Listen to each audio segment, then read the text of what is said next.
out on a Saturday or Sunday. Welcome to our Friday night mashup, where we talk about anything and anything to do with boxing.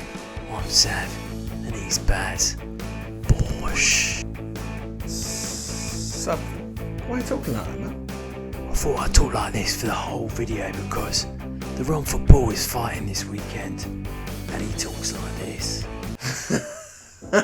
Welcome to another episode of Bloodlust Boxing. I'm Sav. I'm Baz. And this is our Friday night mashup. Let's get into it. Let's start with a Ron Football, who is in Liverpool. He's got the Bull Army in Liverpool. Woo. Bull Army. How high can Johnny Fisher go? That is the question. Sav. I've got deep already, but first of all, I'm loving his videos on Instagram. They're like, It's has been crazy. Him and his dad and his brother, like everyone, like it's great production. That's a wicked relationship between the two of them as well, with it. Like, that's how you dad and promote son. yourself, isn't it? Yeah. Like, see, a lot of boxers need to just take a bit of inspiration from Leaf what out of they're his doing. book. Yeah. Not everyone can do what he can, though. But yeah, the only problem is every time I watch a video, I really fancy a Chinese. Like, Yeah, I know. I don't need any more excuse to eat a Chinese. It's not doing well for me so far. Well, I mean, let's get to the boxing. That's what's important. That's true. It's true. It's still early doors for him. He's got a. He's 24 years old. Yeah, he's got a bit of a tune-up fight still in him. He's still got to get them fights going, Yeah, it's just sort of slowly build himself up. Yeah, what's he had, like 7 or 8 fights now? 7 fights. Yeah. So he's got power though. He's knocked out about 6 of those fighters, I think. So I mean, which you would expect, but then you still got to do it, haven't you? Well, that's it. And to be fair, the level of opposition he's had is not been too bad. Well, not been too bad considering he's only just got into the game. All right, Tommy Fury.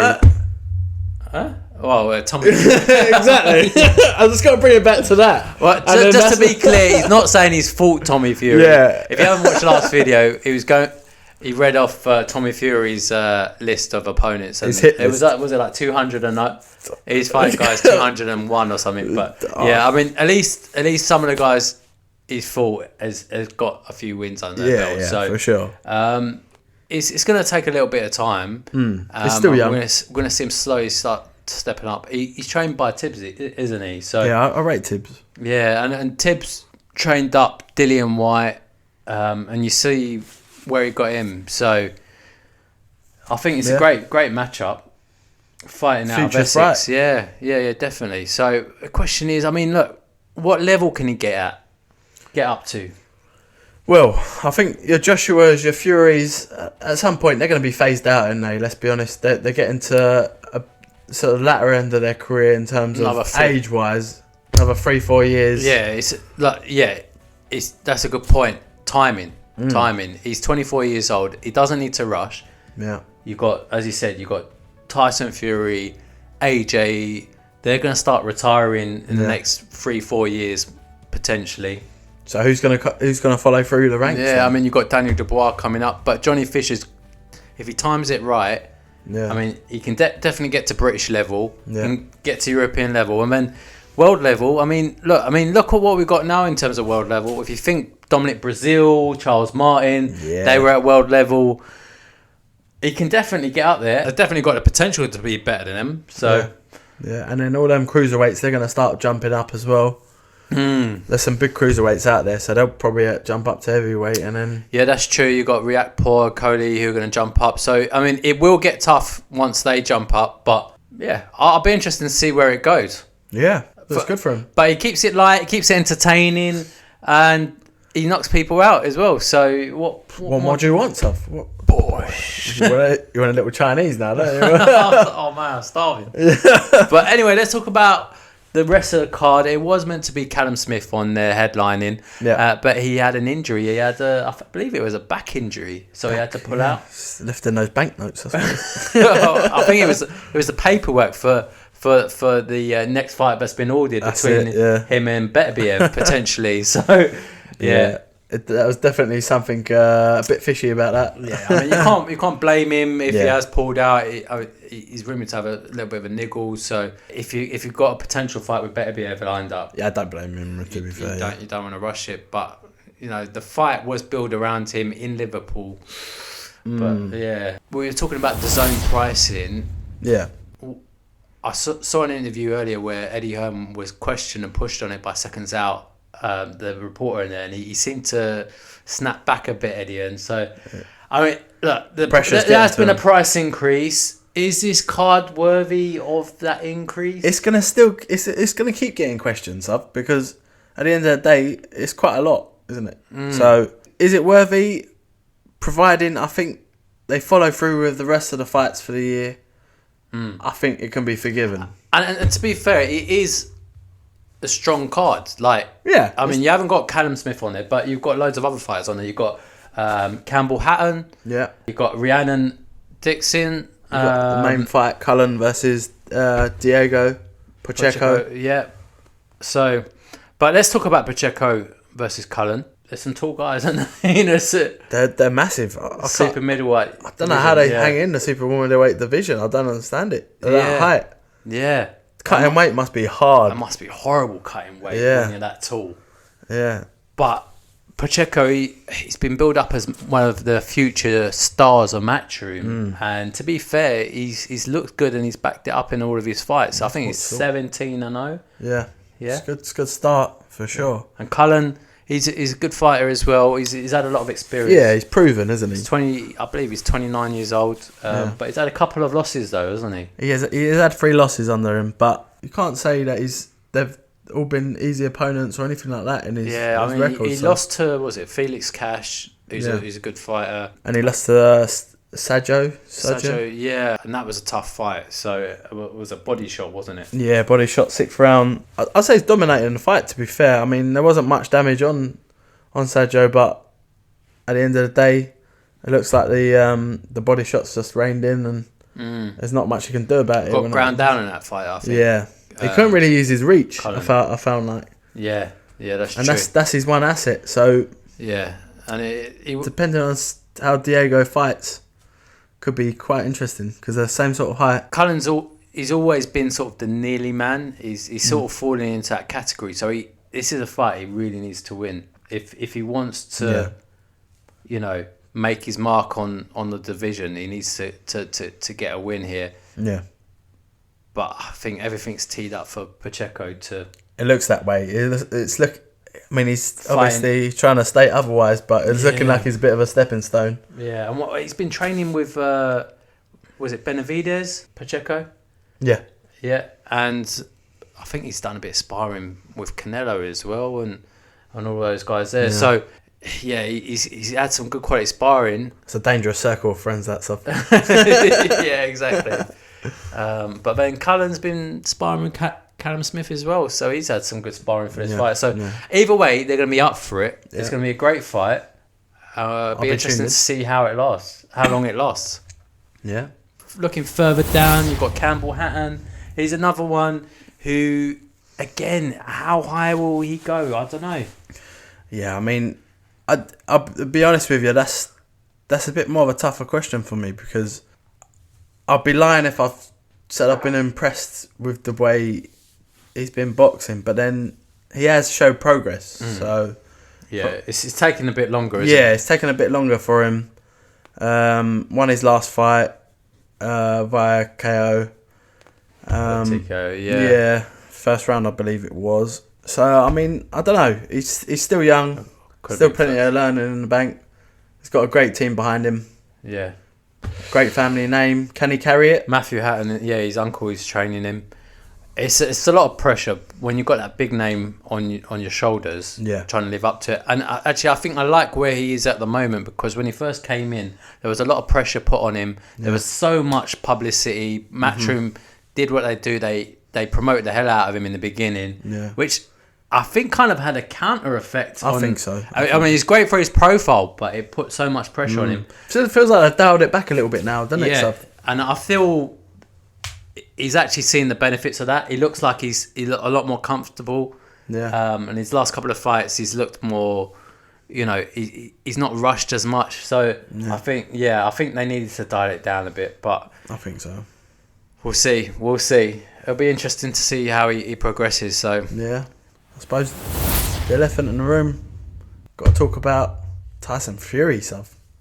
I mean, what's been going on with that? Well, I just quick shout out to Rhiannon Dixon on the fight. She's fighting for a Commonwealth title. She's got a white collar background, similar to Fabio Wardley. You know, not a lot of amateur fights. She's coming up. She looks good, and I think that'll be a good scrap as well for the female on the card. So she's fighting a tough opponent. But yeah, sorry, what were you saying? Tyson Fury, yeah. I mean, first, before we get into that, I mean, you look like you've robbed an X-Men or something. Like, well, you come dressed as Wolverine today. I was on a boat earlier on, and I just, it was sinking, so I just jumped out. Just grabbed it. Yeah, I just grabbed it and jumped out, mate. It's a bit of a clobber, isn't it?